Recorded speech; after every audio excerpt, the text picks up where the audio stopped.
I welcome you all. Thank you for joining us. The session today, I am privileged to share with two dear friends, teachers of mine. We have Professor Erna May Brodber, who many of you may already know.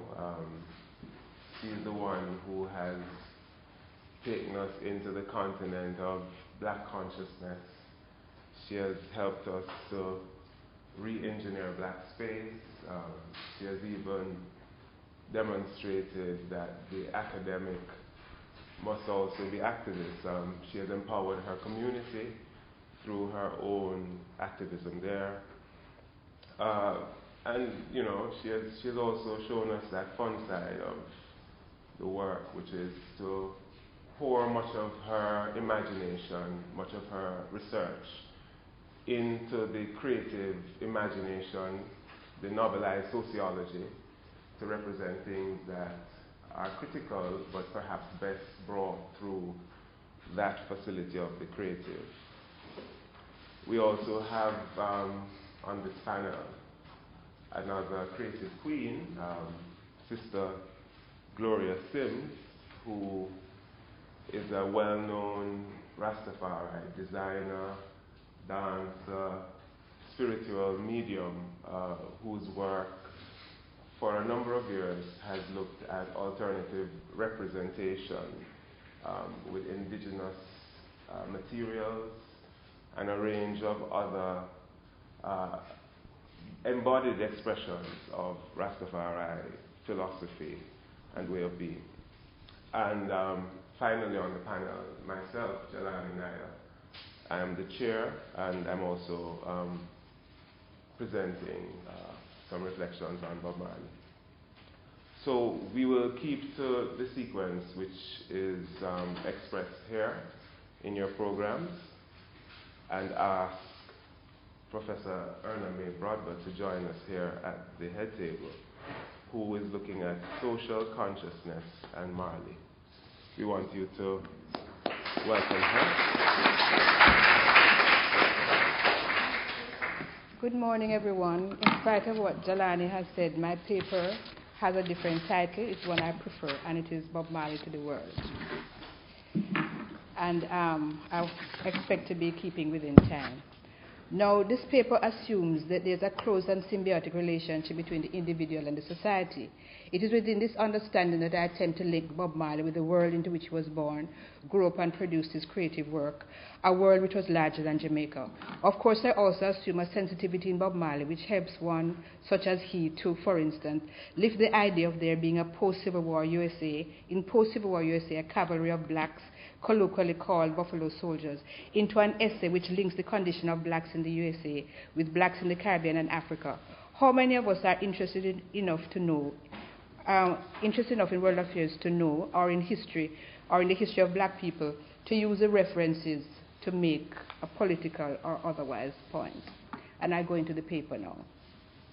Bob Marley was born and conceived in a period of world tension, in a time when the mass of people as well as the elite wanted peace and end to tension, but all official action seemed doomed to exacerbate and encourage greater levels of tension. Bob was born in 1945 in February, a couple months before the Big Three, Russia, USA, and Britain, Stalin, Roosevelt, and Churchill, met at Yalta for preliminary talks towards ending the Second World War, of which Hitler and his Germany had been the overt architects. But even as these three so-called peacemakers spoke, they were aware that whatever peace plans they laid would be superficial, for the potential for discord between them was already full-blown. Let me stop here to say, if at any point there is a piece of reference to a piece of music and you wish to hum it, please do. I'd love that. Okay. All right. With the rise of the USA as a new world power, and with her involvement with the old world-generated conflagration, with Japan and China taking sides with one or the other of these old world countries, with the European powers having colonies in Africa and the Caribbean and satellites in Latin, Central, and South America, with the notion of the Commonwealth alive, the world was at Bob's birth, a global village of which, now that Hitler's bid to do so had ended with his defeat, some other power wanted to be headman. At Yalta, Churchill of Britain had thrown words that there was one among them who might seek to dominate the world. The three were discussing the structure of the proposed United Nations organization and the right of veto which they wanted to be concentrated in their hands. Churchill had said that the organization should be able to act against any power that might aim at world domination. Me throw me can, me no call no foul, me saying coop, coop, coop, who decapped it, make him wear it. Stalin of Russia was the fowl that first arrived, squealing like the pig in the pig pen whom the stone had caught. I would like Mr. Churchill to name the power which may intend to dominate the world. I'm sure that Great Britain does not want to dominate the world, so one is removed from suspicion. I'm sure the United States does not wish to do so, so another is excluded from the powers having intention to dominate the world. Churchill waffled, for he had been thinking of Russia, and Stalin and all three knew it. Roosevelt and the United States knew something else that the others were about to feel and see. The U.S. shortly after announced that it knew how to decimate the whole world, how to use the atom bomb, and did so close to Bob's first birthday. In 1946, the world saw what was then the pinnacle of man's inhumanity to man. The U.S. dropped its precious discovery on the Japanese people in Nagasaki and Hiroshima. It was indeed looking as if the power with the intention of dominating the world was not necessarily Russia. What was absolutely clear at the end of the war was that as far as the West was concerned, the major guinea gog was no longer Great Britain, on whose empire the sun used never to set, but USA with its atomic weapons. And by 1947, the USA had declared war cold, but war nevertheless, on her ally of about 2 years before. On the 12th of March, Truman, who succeeded Roosevelt as President of the USA, read to a joint session of the Houses of Congress a proclamation that the U.S. would support any nation resisting the Russian form of government called communism. It was not just the atom bomb that the U.S. had. Tied to this bomb was the U.S. dollar, for the Marshall Plan, which followed this proclamation, invited any European country needing financial help to apply to the U.S. for same. These U.S. initiatives amounted to squaring off with Russia. Stalin read it like this. He therefore advised his countrymen that they would not be safe until they too had the atomic bomb. The generation of the late 1940s up to the 1990s lived in the shadow of the nuclear arms race, lived with the fear that someone from either side would finger the bomb and destroy the world.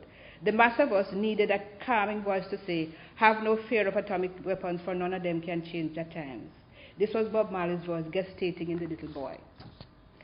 The Roosters had fought. Former allies were shadowboxing and were involved in cockroaching their business. From the beginning of this century, organized American churches had been making inroads into the Jamaican hinterland. Names such as Seventh-day Adventists, Church of God, Pentecostals were on our Jamaican lips now, along with Anglican and other British-based church names. Between 1911 and 1992, the Anglican Church, at one time the established church, lost about 50% of its members, and its decline continued. The Baptists fell less dramatically. The Wesleyan Methodists were steadier, but the Presbyterians, despite their merger with the Church of Scotland, had between 1933 and 1935 lost nearly 1,000 members.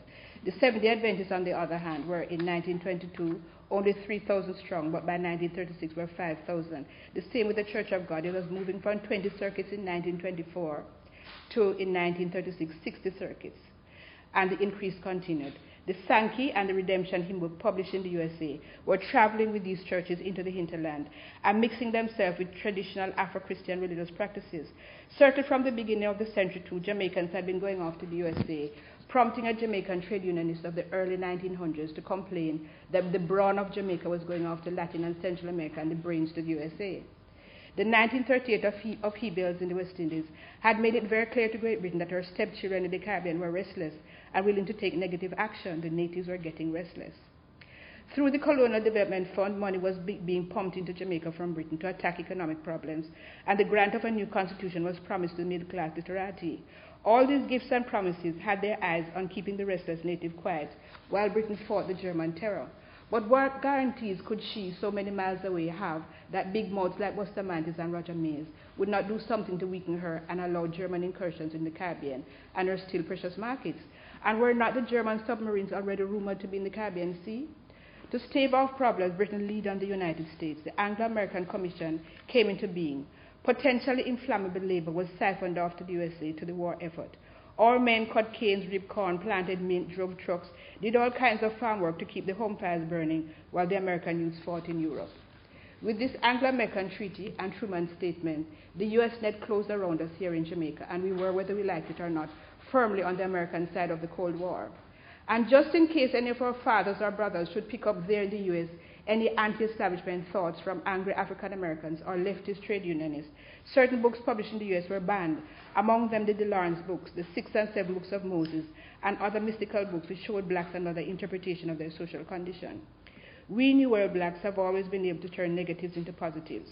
We made the steel orchestra out of tin pans. The farm work program and the annual short-term movement of loads of Jamaicans to the U.S. and back opened up to us cash, new ideas, new tunes, new musical technology. Our men took back records, they took back the sound system. Bob, growing up in the St. Ann Hills, would hear not only redemption songs, but the songs of Louis Jordan, the blues, the jazz, the oral communication forms which the African Americans had been using to tell their side of the stories of the suffering of Africans enslaved in the New World. These African American forms settled in Bob's mind, along with the Afro-Creole renditions, likely to have been sung in his home and his district. Part of the legacy of the Second World War, a war which ended when Bob was just sitting up, was the radio. Out of the private ham attempts had come ZQI. It wasn't something in the home of the common man. He continued to hear the vocal rendition of returned farm workers, or managed to hear the American tunes on the Victrola which they brought back. Continued to hear what men like Slim and Slam made, and the several creations of those prolific writers called Anonymous. Jamaicans continued to go to church and school concerts and to sing Flow Gently, Sweet Afton, not to mention the religious street meetings with choruses taken from somewhere and fashioned to accommodate our beat and our word sounds. What a woe situation, what a woe. Lightning and thunder and the brimstone and fire for all who not want to get saved. Yes, brimstone and fire, fire, fire. Bob cut his teeth on these word sounds. It is said that the facility of children under 9 years old to learn languages is great. By the time Bob left his rural village of 9 miles, he would have the language of his people pat, as well as the several forms of music within that subculture ringing in his head. The Kingston yard into which he went at puberty would offer him another music form. ZQI had by this become Radio Jamaica and Radio Fusion Limited. The white crooners with their heartbreak songs, Down the Trail of Aching Hearts, See the Pyramid Along the Nile, See the Sun Rise and Set on a Tropic Isle, Just Remember Darling All the While You Belong to Me, would have the impact on him. He could give us all kind of love story. I want to love you and treat you right, etc., etc. We'll have the shelter of my single bed. Everybody know that. From all we have heard, Bob was before his entry into Kingston a very well-loved child of a close family unit. We have also heard that he was a very sensitive child, quietly by himself, listening to what others could not hear. From what we have also heard, he was not rebuked for this behavior, nor even made to feel that this behavior was strange. The conditions were right for a sensitive child to absorb all the sounds of his environment, and more importantly, to do so confidently. The Kingston yard, in which very many Jamaicans begin their lives, but from which they know they must run as soon as they can, brought a different set of sounds to one who could hear what others couldn't, and for one who was accustomed to giving love and getting it. It gave him another set of intimates to love and by whom to be loved. People like Georgie, for instance, and George would make the firelight, a log of wood burning through the night, and we would cook cornmeal porridge, of which I'd share with you. Bob Marley could underline the positive in yard life, which even those which are about to run admit exists. He gathered the yard experience for them and wrote for them the hymn of the government yard. Who but one so confident in love and so appreciative of love and so confident about his life could make a hero of cornmeal porridge? Bob was without doubt very much loved at 9 miles. Nevertheless, intelligent as he no doubt was, he must have wondered about the difference in skill color between himself and those around him. Love does not shield one from reality. A yard, a Kingston yard, had all kinds of complexions in it. Here was another family. He had grown up with a strong grandfather, but where was his father? He might have asked. The question was irrelevant in a yard, and he might have been comforted. Father was a scarce commodity, not just for him, but for most young people around him. Instead, there was a father to whom many yard dwellers were turning. We are the children of the emperor, who promised that not one of my seed shall sit on the sidewalk and buy bread. No, they won't, and you know that they can't, so just say. Rastafari, a philosophy of people who know themselves to be the wretched of the earth, who spend great blobs of time analyzing the causes of discontent and fashioning a mental attitude and a way of life to change his sense of self, made Bob one of his own, and never shy about sharing the truth of himself. Bob lectured using Rastafarian conceptual framework, until the philosophy that makes one man inferior and another superior is finally and totally abandoned, until the color of a man's skin is of no more significance than the color of his eyes, it will be war. Bob was conceived and born in World War II. He grew up at the height of the fears engendered by the Cold War. He had absorbed it, studied it, and had an antidote for it. until the basic human rights are guaranteed for all, it will be war. He was not just now telling a group of friends to simmer down. He was addressing the successors of Stalin, Roosevelt, and Churchill. The question is often asked, how come Rastafari? How come Bob Marley and reggae traveled so far? They provided a sensitive and politically aware mind with a counter-discourse to that of Stalin, Roosevelt, and Churchill and their successors, as tense and as warlike as they. A counter-discourse that the many, war-weary and tired of tension, wanted. I think I have run through in less than the 15 minutes you give me. All right, good.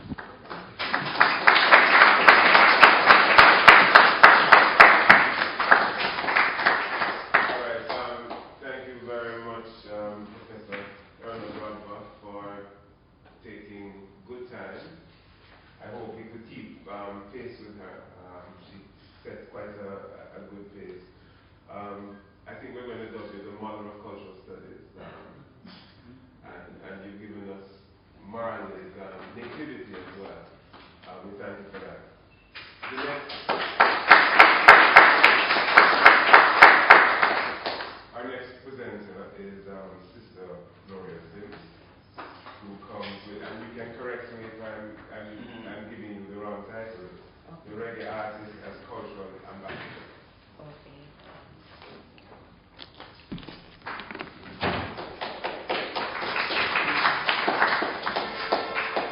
Okay, good morning. Yes, thanks. My presentation have a little skit in it. We'll be acting out a little part. We're coming directly from the studio. So, studio life, so we want to just highlight a part of the studio life in here this morning.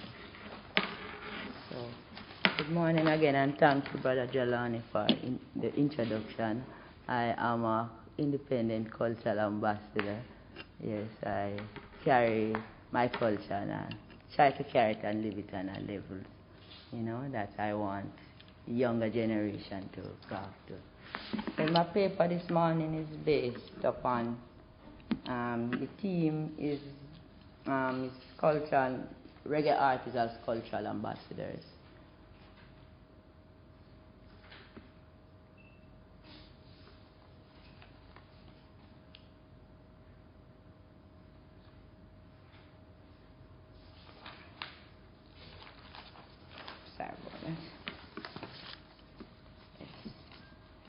Okay, the Maroon Indigenous Women's Circle, of which I am a director, and the Healing Arts, in association with DP&B Entertainment Limited and the Q Music label, have recognized that Jamaican reggae artists, many of whom possess exceptional, outstanding natural creativity, have demonstrated a lack of diplomacy, mannerism, and some have even demonstrated clear symptoms of social personality disorders. We have also identified a major deviation from the diplomatic course set by some of our past and present important reggae ambassadors, such as Robert Bob Marley, Jimmy Cliff, Toots Hibbert, Culture, Third World, Peter Tosh, Burning Spear, Bunny Whalers, Big Youth, Hugh Mondale, and Gregory Isaac, just to name a few. Performing arts play a crucial role. Therefore, as cultural practitioners, we have come together to develop workshops designed for artists, practitioners, bearers, and keepers. These workshops are designed to inform, educate ones about the various aspects of reggae music, allowing this creativity to gain a new and a broader popularity. In this case, help to cultivate a knowledge and prepare audience with ways and means of how to apply reggae music to every area of their everyday life. All Jamaican music has a deep-rooted history in African ancestry. Jamaica can trace their musical roots back to Africa. Before and during the transatlantic slave trade that brought several thousand of captured Africans who had been enslaved on sugarcane plantation with them. With them came their language, spirituality, belief, music, and other ways of life. Without a doubt, early reggae music contributed to forming a unique Jamaican identity, attractive enough to garner world attention. Such attention can help this developing country to progress economically through the growth of its recording industry, as well as indirectly through an increase in tourists as instilled in its inhabitants a national pride.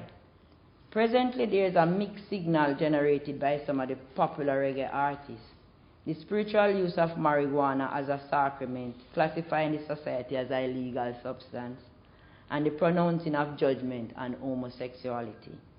This has caused the impact on reggae music in the world of culture today to be less intense than in its formative years. This truly has a profound effect on the culture and the economics of Jamaica as it relates to the global music arena. In the early days, reggae music in many ways provide a positive influence for fans worldwide, as many artists' message advocate pacifism, world peace, concept of global family, and anti-apartheid, and freedom from oppression and suffering. Many international renowned singers such as Johnny Nash, the Beatles, Neil Diamond have been credited for putting reggae in American and European charts.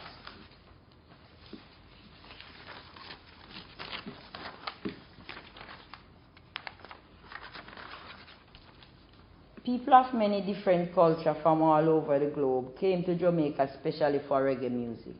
Some even incorporate it into their own native tongue or language. The Honorable Robert Nesta Bob Marley, as he is popularly called, is without a doubt an undisputed reggae ambassador. Because of his influence, reggae gained recognition, acceptance, and respect internationally.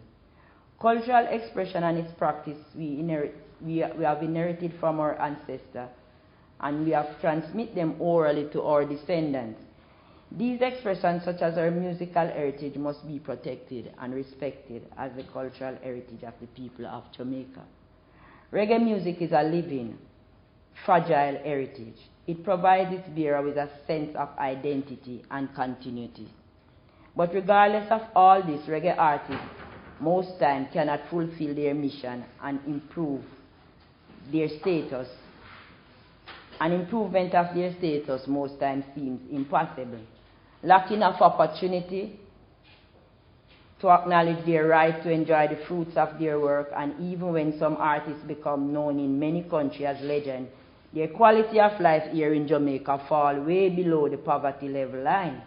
Reggae artists have many unremedied difficulties in life, and some issues are unbelievable. In order to address these shortcomings, reggae artists need support at the very beginning of their career, in particular during the initial period when they devote themselves completely to the arts. During these times, some artists lose their family, other values because of lack of financial assistance. This causes the artist severe distress, which most times develop into other disorders. And without proper treatment,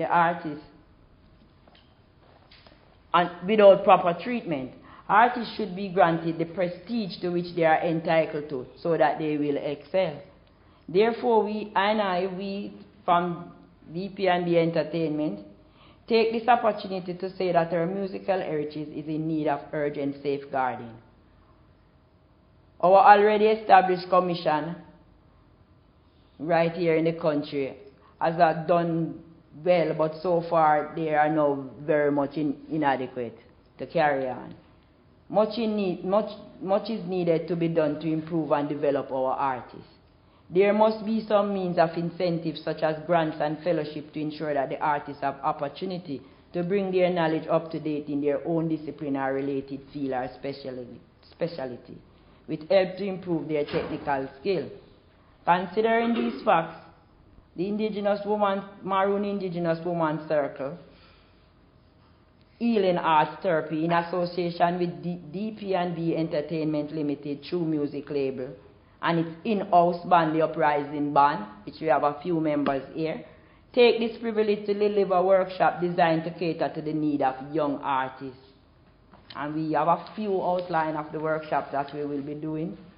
Reggae therapeutic, realizing that the artists need, realizing that even though many artists have been endowed with creative attributes, they still face many obstacles in life. In fact, the fact remains that they have been given special duty to be the voice of the voiceless. Therefore, they themselves have experienced many of the social issues themselves, so that they will be able to deliver their talent with an inborn passion. Many of them, because of lack of opportunity, they have developed many social and mental disorders and which now need to be addressed. Using reggae music as a tool for reparation to repair the damage done to them and to restore order to the chaos in many of the artists' life, to sharpen their concentration and to build a team spirit within them, to help in decision making. And I am talking passionately of living in the studio and experience what's coming to us. And I break to just say this: even if the university is offering a fellowship out, we need to filter the talent before they can even go out there, because people, the mental of the artist is sometimes very disarranged. Using reggae music as a tool for reparation to restore order to the chaos in their life, to sharpen their concentration, to build team spirit, to help in decision making, especially in awkward decision, and to bring comfort to those that is in grief, both the artists, and so that they can able to deliver themselves, because the therapeutic go in and then it go out. First, acculturation. This is one of the subject here I will be doing, because acculturation is sharing culture, right? And these can be shared either when someone invade you, or within the same cultural exchange. You exchange your culture with other people of other nation when you go into their borders. Cultural diplomacy is an art of managing yourself and how to deal with hostility, in putting grace to it, using gracefulness, which a lot of the artists has not been trained in this area, and they need training before you can send them out on an exchange program, right? Cultural exchange program, artists need to be enlightened about that also, is one of our programs. Cultural exchange will give artists a chance how to appreciate commonality and how to appreciate difference in other people, and to help them understand and motivate them when they go out there, because they are doing cultural exchange program, which they say they're going on a tour just to make some money. And these are things we need to get to. They need to know that it's not just about go make some money, right? Proper protocol of how to deliver themselves. The artists need to be trained in that area before they can able to go out there, right? And this is basically what we have to deliver this morning. And then we have a skit to just show you a part of the studio life. Singer man live in Wassop in Trelawney. Singer man is a brother that has been through many traumas in his life. And because of to earn a living, Singer man decided to do some farming. So he's on his farm in the country and he's singing. He loves his singing, because that is where he gets to tell his story of what he has experienced as a youth. I know that the day will come when all will be free. Right now I want to go to this country. I can't take this country life. I know say I a singer. I want to go into the city to make some good music, some hopeful and positive music. This country thing, this work thing, this farm thing, I tell Papa say I thing. I want to deal with reggae music. That's the I thing. Rastafari. So Singer man decided to move into Kingston.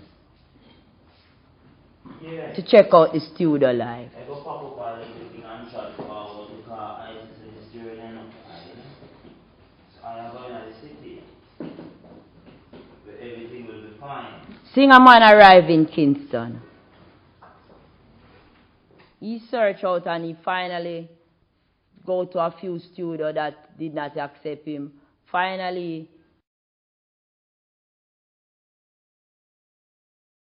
Rockford, and Singer man come in and was accepted by the manager.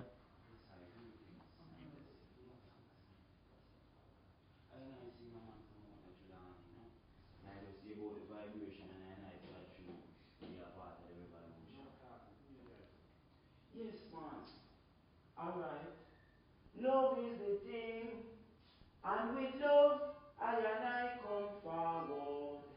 Love is the thing, and with love, I and I heal I string. Yeah, man. Yes, I, Rastafari. Singer Man was accepted in the studio.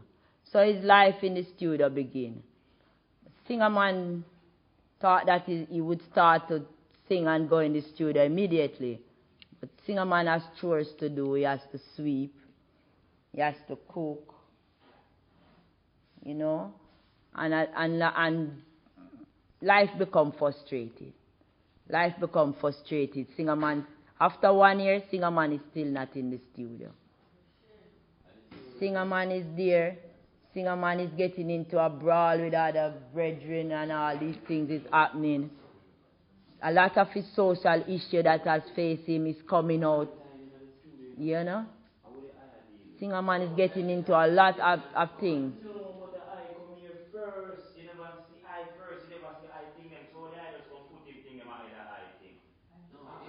So there's a lot of brawl and there's a lot of things going on in Singer Man's life now. Not what Singer Man had expected when he left the country.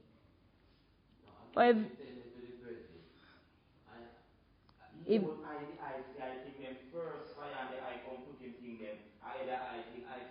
eventually Singer Man met a legendary who came to the studio one day to do some work, and Singer Man reasoned with him, and the legend tell him about going on tours and the experience and all these things. Singer Man was much more enlightened. Finally, Singer Man was introduced into the studio, and he was ready to go on a tour because the legend started to give him some training. Thank you for keeping time as well, Sister Gloria. In spite of the extended presentation, I think both presentations so far have kept the time. I will also keep the time in my own presentation. This morning I want to look at what I have entitled Bob Marley Country, which is a critical look at Marley's significance, particularly foregrounding the work of Mortimer Planner as an insight into how it is Marley has loomed larger than life in death. Years ago, Professor Barry Shavans, in an article looking at the passing of Garnet Silk, coined the phrase between the living and the dead, the apotheosis of Rastafari hero, as a way of explaining the significance of Rastafari contributors, Rastafari teachers, preachers, Rastafari emissaries, Rastafari ambassadors, to the proselytizing, the spreading, the dispersal of a message brought by Rastafari. And he concluded that in the passing of a significant one, such as a Rastafari luminary, the movement didn't have a choice of rejecting the honor of an appropriate exit ritual or an appropriate funeral to accord significance to the life which was passed. To this extent, Shavans observed that in spite of the cosmology that Rastafari had woven, rejecting the need for funerals and that rite, Marley was accorded one of the most halting exit rituals that we have seen where Rastafari is concerned. Now, years later, Planner, in putting his spin on Marley, describes him in a title, Bob Marley, Christ and Rastafari, the New Faculty of Interpretation. And for me, I found this extremely provocative.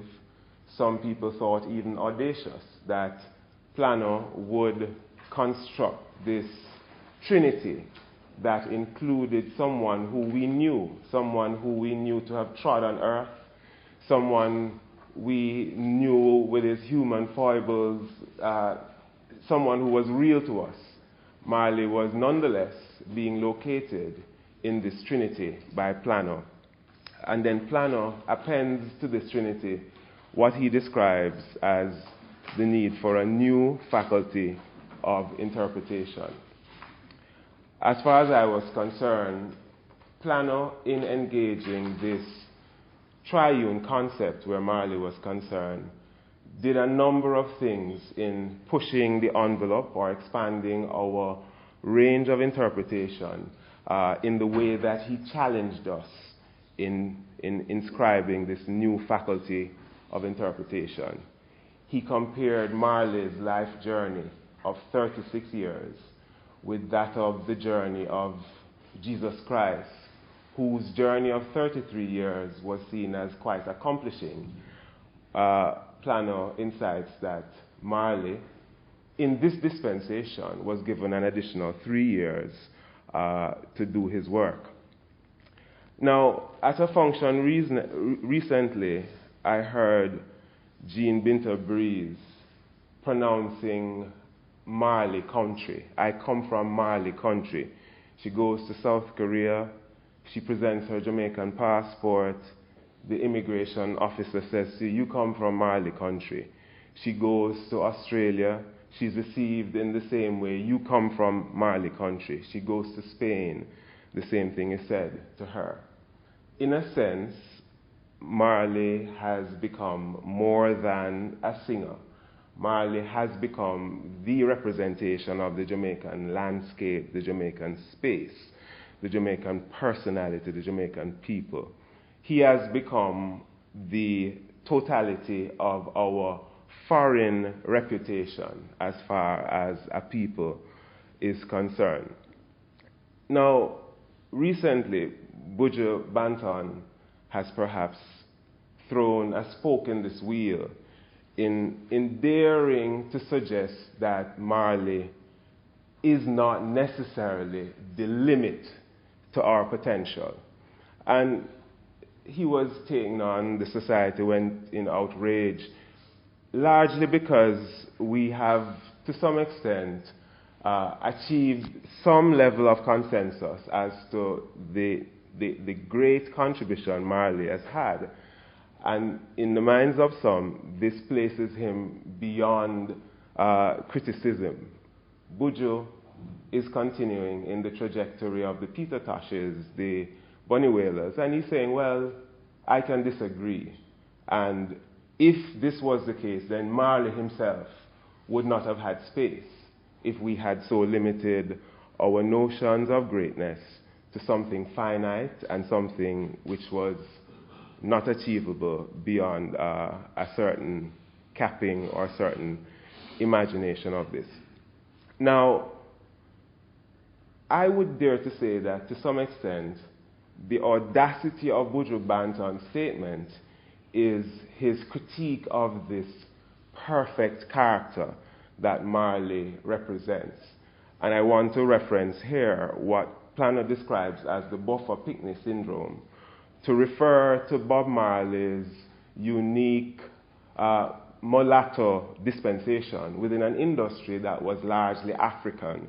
Marley was the first mixed individual to take on the covenant at the level where he positioned himself subsequently in the forefront of the liberation Rastafari discussions.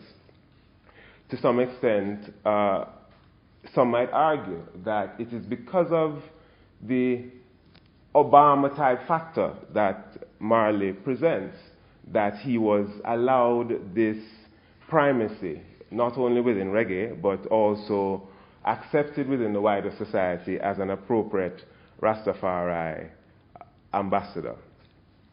Marley, to this extent, could be the appropriate subvert, not having the African, the Nati Congo in the ethnic, the more Afro-centric derived manner, but having that more chameleon dispensation, which allowed him to have this multinational, cross-cultural appeal.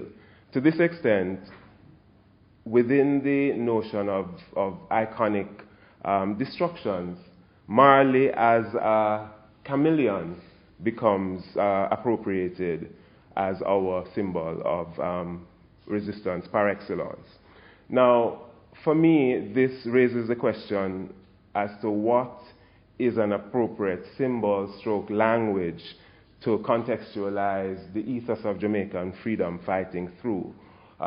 Whether this idiom can appropriately resonate within Rastafari, and in resonating within Rastafari, is it the Marley version of Rastafari which is most acceptable, and whether the language of the symbol can also rest with idioms that are presented through us. Okay, so internationally, the ascription Marley country is placed on us. But how do we reflect and internalize and express the significance of Marley? Has he attained the stature of a patron saint? I mean, we don't have that culture here, but one could argue that based on his national symbolism, his spiritual connection, what was so aptly described by Professor Broadber as his contextual birth in an ethos of peace, and his message that reflected this. Does the expression of Marley as a Jamaican patron saint become that appropriate language through which to see him or represent or honor him? Plano liked to describe him as the Rastafari bishop, and in describing him as such, invoked the game of chess to describe how it is the figures moved and played and what their roles were within the larger context of defending the Black King, the Black Emperor. Plano also referred to him as rebel with a cause, a particular kind of outcast within the African landscape. This very panel talks about icons. Is that an appropriate language to see him through? The musical industry has described him as a king and as a legend. To some extent, what I would like to suggest is that in the context of what we in cultural studies would call canonization, Marley has essentially been canonized by the wider society. By that I mean he has been elevated beyond the realm of a normal ancestor, and he is now in that category of the revered, respected, perhaps even soon to be deified symbols, ancestors that we see and hold. I want to now reflect on how it is that the Marley Rastafari representation becomes a way of contextualizing us as a people and our significant work of coding and decoding significance. I see this through Plano's title, Bob Marley, Christ and Rastafari, the New Faculty of Interpretation, where Plano helps us to code and decode notions of Christ, notions of God, notions of Savior, notions of redemption, notions of back to Africa. In essence, the work of Rastafari and theorists such as Plano helps us to understand the deconstruction and reconstruction of our current religious pantheons and our hegemonies and our hierarchies as things that are with us now and facilities that we too hold in this time to express and define in ways that we think are fit. So to this extent, we see through the idea of a Bob Marley country an expression of Jamaica as Rastafari country, an expression of rooted in Rastafari a voice through reggae, which renders both Rastafari and reggae as our two significant media out of Jamaica. This places Bob Marley as one of our facilitators par excellence in the way that we imagine through the longer historical narrative of a Joseph in the Bible who offered to the children of Israel the potential hope of a liberator through his success. We see Marley as a complex metaphor which speaks to ourselves and our value system in general, and helps us to understand Jamaica in a particular sense and space in this African diaspora and contribution. I thank you.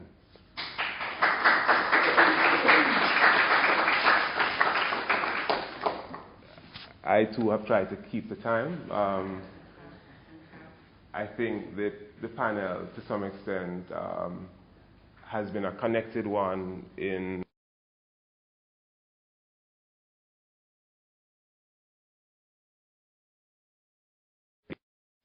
Rastafari ambassadorial work. I think many of the persons here were here from the very start, and therefore the need to summarize the papers is not there. I'll therefore open the floor up. Are there questions from the floor? People who wish to raise questions?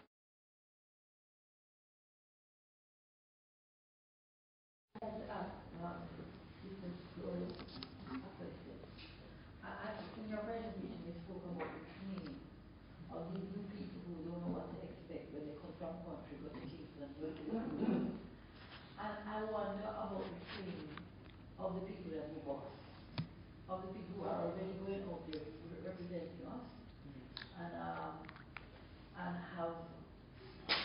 and not aware of how their behavior internationally affects the upcoming artists.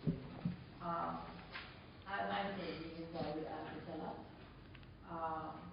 going on a tour and the artist not being hired by a producer to perform and didn't go, and therefore now he's back in this country to perform by another producer. Therefore that producer is still signed now. So on the bus is 3 man will go to protect the artist.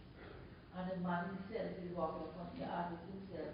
I'm just moving another scenario because I believe that that is one scenario, and then the scenario of the artist who is writing all these wonderful conscious lyrics, but not living his life to go with the lyrics. And therefore, when the everyday person sees his artist, they expect the artist to be present the validity of the music. So therefore, it's conflicting images for the children, for the nation, and for internationally what is happening. So we seem to focus on the upcoming artists, but I feel that the upcoming artists need the help and the care that we're talking about. But I think our bigger problem is the artists who came from there, never had a dollar, put in the bus to Kingston, and the moment he make his first dollar, he will live with the unconsciousness, forget about life or the zero honesty and what that's supposed to be. And I think that training process needs maybe to go a little further. Yeah. Are there any? Yes. No, go ahead. Okay. From your paper, my name is Christian Akani from Nigeria. I think I met you last time. Considering the contributions of Bob Marley and the rest of the reggae music, as we pointed out, he has been given a larger-than-life attributes. Bob Marley's country is Joseph, Jamaica, and all that. What were the main environmental factors that were responsible for such achievements? I say this because there are other major reggae musicians like Peter Tosh, like Eric Donaldson, like Jimmy Cliff. In fact, in my country, it was only recently those are admiring for Marley. The premier reggae musician that entered Nigeria, Jimmy Cliff. I think he's still alive. Jimmy Cliff. Yeah. You know, through House of and all that. So all of a sudden, Bob Marley took over and they meet all of the musicians. One begins to ask, what are the necessary skills he acquired that made it possible for him to surpass all of the musicians? I think it's an important question. To some extent, people think that Bob Marley stole the show. I know his contemporaries, such as Tosh and Bunny Whalers, felt that, in a way, Marley, the attention created around Marley, took away from their own important contributions. Marley, it is known, had was more cooperative with the marketing forces that came around him early, and made choices that persons like Whalers and Tosh subsequently made, but he made them more readily. I think what is said of him as well is that the personal conviction he showed in his music production was extraordinary, personal devotion. I'm not saying the others didn't have it, but he clearly was very much driven and devoted to what he was doing as an artist. I have alluded to his mixed racial composition as also a part of his own politics that he was working with, and there are those who think that that had a certain exotic quality at the time of his emergence and facilitated his greater marketing as well. So I think that there are a range of things that people might offer to isolate Marley's success. But clearly he is a great contributor and his work stands. So, the other things perhaps are not that important in the long run. But also if I remember clearly, didn't Bunny Wailer from the first time he landed in England say this is too cold for him and returned to Jamaica? So he separated himself from that process right away. And Peter was similar.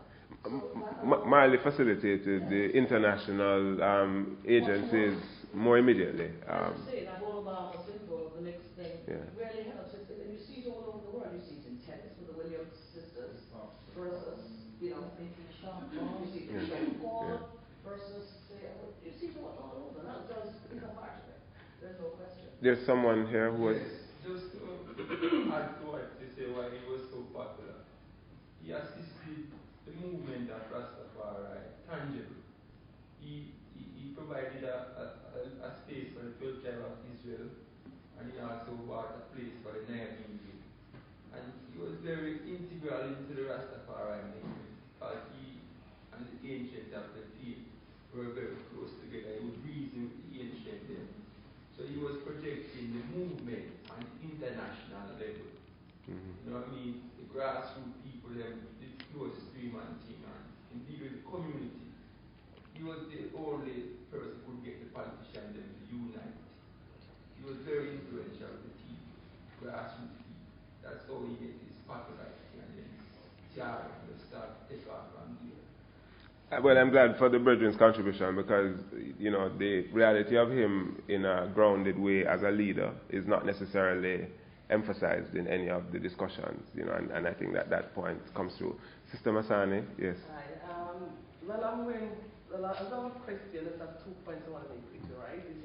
One, I'm from Toronto. I do a popular festival called Rastafari, and we have grown tremendously through the years. I remember back in 1975, 76, Bob Marley came to Toronto, and after the performance, the media, the police, and England came down very, very hard on Rastas in Toronto.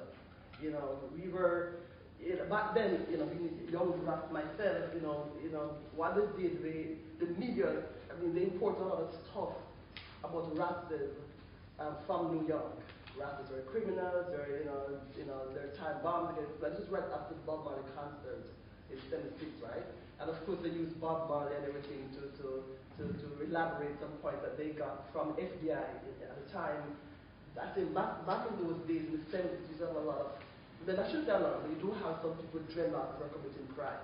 The ones who should close. So the FBI, from the States and the RCF kind of came together and they came out with all this thing about Rastas being criminals and gunmen, that kind of stuff. Right after Bob Marley concert in 70s. So we came out to the limelight in a negative way, in Toronto, right? That's the first point. The second thing I want to mention also too is about the youth and this thing about Piola and artists busted as an international. We're not the heart of a booking agent now, because I book artists every year for Rastafari, right? We still, up until this day, do it as a booking agent, as an international festival, we still go for the veteran artists.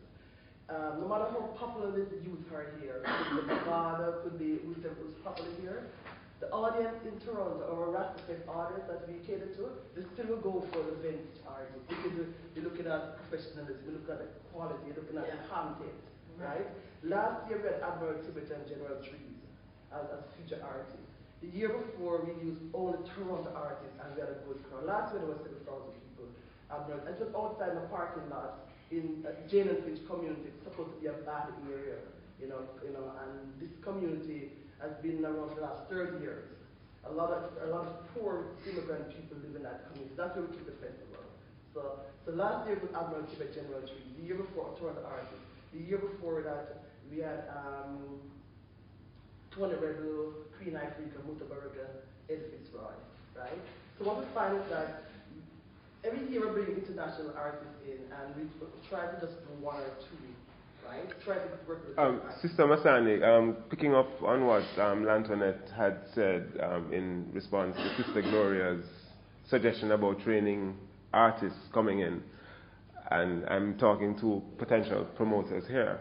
If it is that we go for the season, then those who have come into the business, who need to grow, how are they going to observe some of those dynamics of greater professionalism? I'm challenging the promoters to not just take the cream of the crop, but to also invest in the training component of those upcoming artists.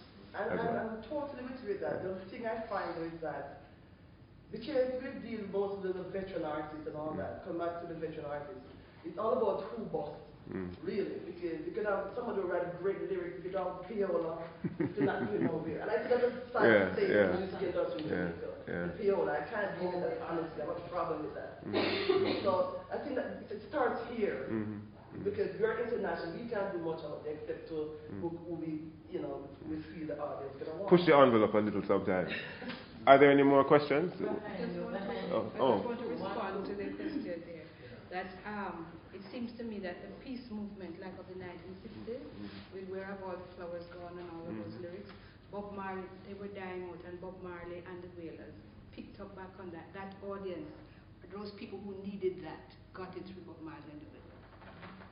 We're talking about, what's the name of the person who's Are the Flowers Gone? I'm talking about the singer. That's the group. Simon and Garfunkel. I mean, it's a great folk. Bob's generation seemed to have brought some more blossoming buds. Right, some blossoming buds. Because the business about being there for the being there for when the wall in Germany was going down. Yes.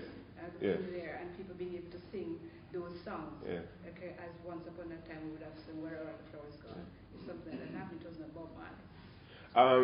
Just to refer to Professor Bradford's paper, in the way that you visualized Marley's upbringing and him when he would have been sitting up in the context of the larger politics of the country, I don't think much of that work is done to really, which goes back to the question, why did Marley become Marley? The formative aspects of Marley through his environment and the conditions of the post-World War II environment, I don't know if those are enough brought on board in our analysis of the context. There's a virgin here who had a question or a comment. Well, just to support what has been said in response to the Nigerian brothers, I'm with the Bob Marley group in Jamaica as the communications coordinator. And I haven't been there very long, but I've been doing research, during my tenure there. And first of all, in response to the question, everything that has been answered from the various people, that's exactly the order in which I answered.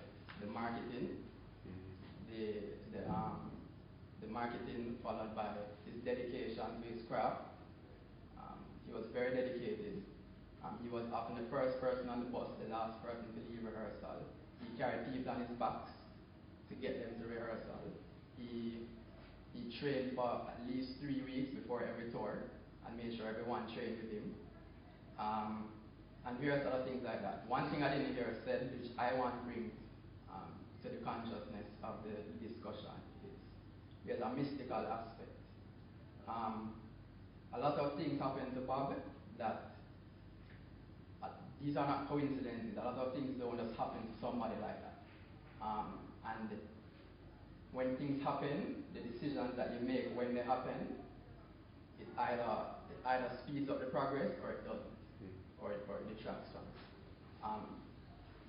How many people have been victims of an assassination attempt and live to see the next day to go abroad and present one of the best albums of his life?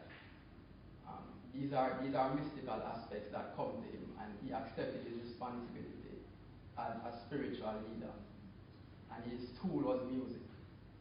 So therefore, not to take away from the other whalers, for instance, they were very good at what they did. I don't know about the disputes that they had when they were together and what broke them apart, but I don't know about the Jimmy Cliffs or whoever else, but I know that Bob Marley was one of those who was specially chosen for whatever reason to do his work. And so that is why, I have to pay special attention to this, because in a way he's not alive, but I feel like I work for him. And so I have a duty to say this right now.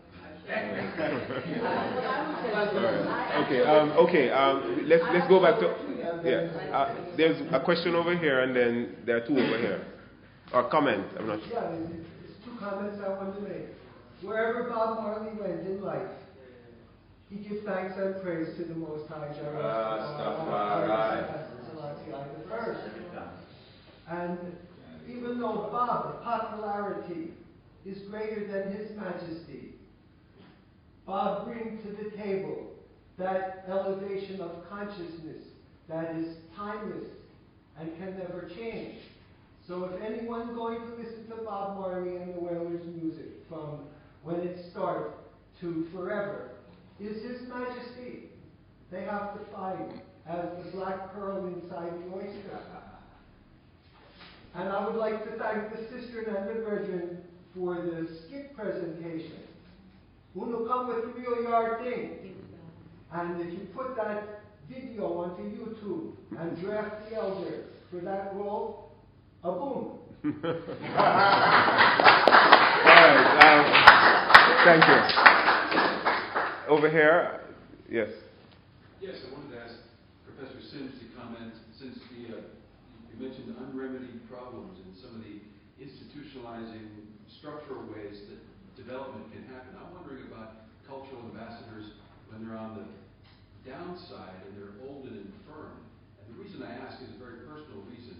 I came to Kingston early this week because I had a digital recording of a very rare duck plate by Junior Biles. And I was told by someone who knows him that he wouldn't make the connection. He's homeless and mentally ill, and he's in such a state that he wouldn't make the connection between what you're trying to show him and big him up for the music. In fact, I will be playing this piece of music tomorrow at my presentation, which it has to do with a bus too. He's talking about the Duddy bus. Anyway, Junior Biles is on my mind because at first I thought this is really not a reggae story anymore. This is a social worker story.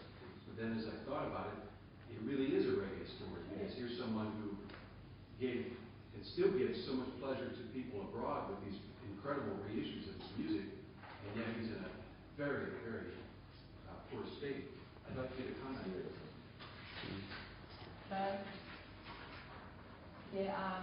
I'm very happy that you bring that out, because it gives me a little more time to elaborate, because this is an issue that I face with. I'm an artist myself, right? And I'm in the street most of the time, by studio. I've been going around studio for years, from Jackie Me Too days. I used to hang out with Jackie Me Too and all these man, Freddie McGregor before he did Big Ship and all these things. So So I don't know why, because I don't sing, I dance, but I hang out at studio. And I know some of the lifestyle that a lot of artists have been through.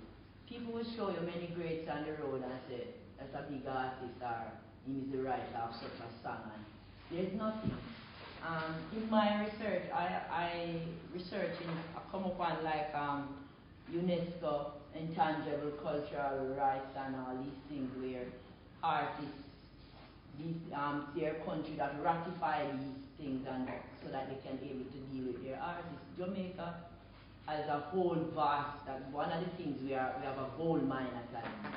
The mine of the people is the gold mine at Jamaica. The Jamaican can do anything if they are allowed. As bad as the world will portray us to be bad, we are that amount of good. But there's not enough investment in the people. We have commission that deal with cultural here, but it is more something to make you compete. Because people would say to me, you dance so well, why don't you enter JZDC? I say, I got a gift in dancing from my ancestors, and I will not bring it to that level for no reason.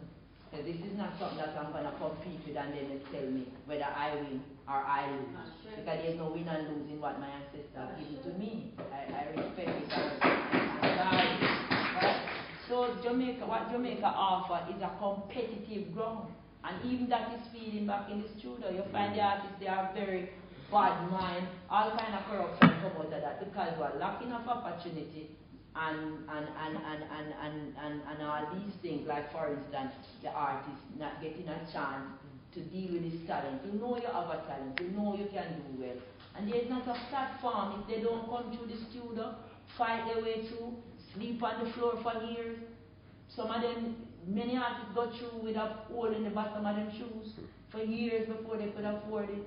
Children left out there, even some of the artists that sing against homosexuality, they have so much children out on the road that sometimes they're not fathering who is liable to be homosexual from the reason that makes some people be homosexual here in Jamaica because of opportunity, right? Because a youth can get into homosexuality because he left school and need a job and somebody who's in it at a higher level want to help him and that's the opportunity that he has to go through to get the job and sometimes they fall to it. It could be your youth, even when you sing, you're out there singing and say, Bon Batman, you have two youth with a daughter and the ghetto where she alone have to look after the youth then. So that youth without father can be the next Batman when you are Bon Batman meanwhile on the stage. So, and the artist is like the lifestyle that artists live. The other day there was an ambassador, brother that do reggae in Switzerland, and he know of Prince Allah. Prince Allah is one of our elders that come to our studio where our band member look up to for counseling, reasoning and all kind of thing.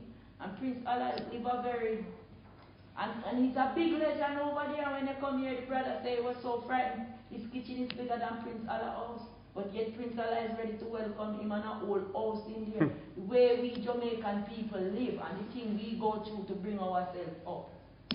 You have to give the ones them a pat on the back who make it. Reggae life is a hard life, and that is why they sing the things they sing sometimes. Some of the things they sing is experience, right? They've been out there. I've been through a shamanic lifestyle that has given me experience. When I come into Rastafari, I went back to live on the street. And I was mad, and I live out there with a lot of people and rise a lot of people who was mad off the street. I used to eat in Blacktown Plaza and Half a Tree. But it was for a reason. I used my time to study what was going on out there.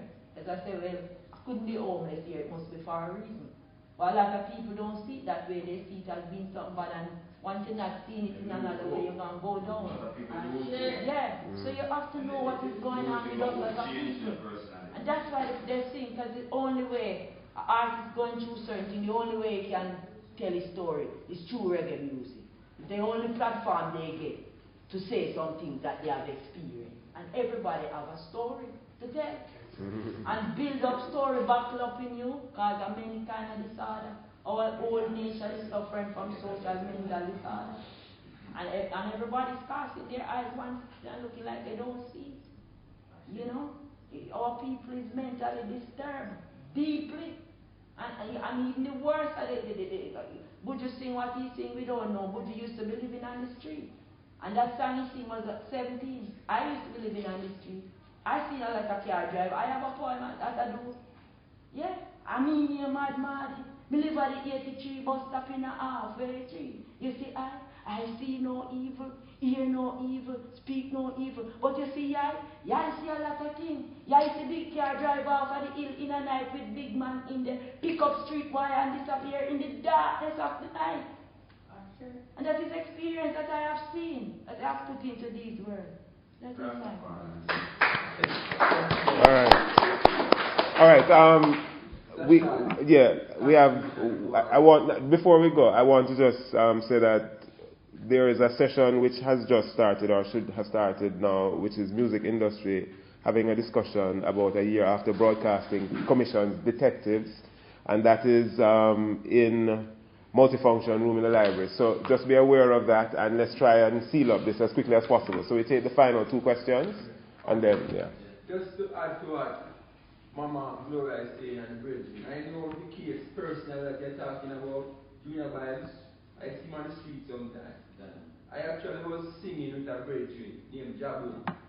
He and Junior Biles was singing together in the 70s. And I found out that Jabu had the same problem like Junior Biles. You know what I mean? And it was dysfunctional in the group that we were trying to do at the time. So it's a psychological thing, you know, sometimes they do the music and the music is released abroad. They don't know that it is released, the producer keeps a secret, making tons of money off it, and the artists are suffering. These things stress them. So those things drive them crazy, right? They can't get the proper meal, nutrition, right? They have to walk, and they don't have a bus here to take a bus to go to the studio. They have to walk miles, you know what I mean? And everyone can cope with those stress. So those are some of the things that trigger off the brethren.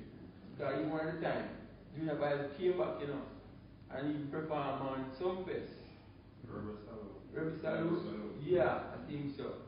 And I thought that was, he had turned the corner. But then afterwards, he came back to the same old thing.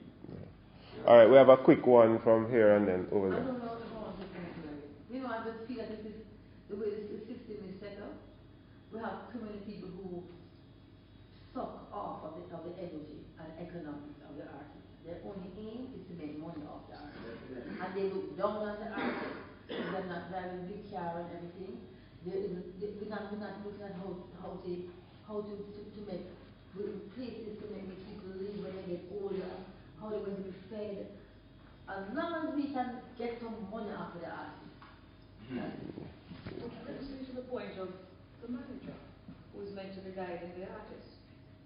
We talk about training, going back to training. What about the role of the manager? Does he need training too? Yes. To be able to guide the artist. All right, there's one more over here. One voice, please. There's one final comment here. I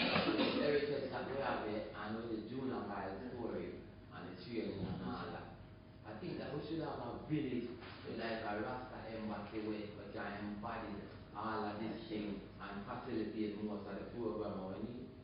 Yeah. All right. Much bigger half of the because it's not going to take 1 meeting to Well, I thank the brethren for raising that, because at the end of the day, what we are recognizing is not having the institutional framework, whether it is personnel to assist in the development of those coming in, or facilities where people can walk and walk into and access what they seek. These forums like what we're doing here are important though, because to some extent we are thankful that Sister Gloria has shown us some of the rutical aspects of the business through that skit. The testimonies coming are a part of a body that we now use. We need to do more with. Many of you in this room are influential in many ways, so we are challenged as usual to empower those who we want to put in different places. All right, we thank you for sharing this panel and for your contributions.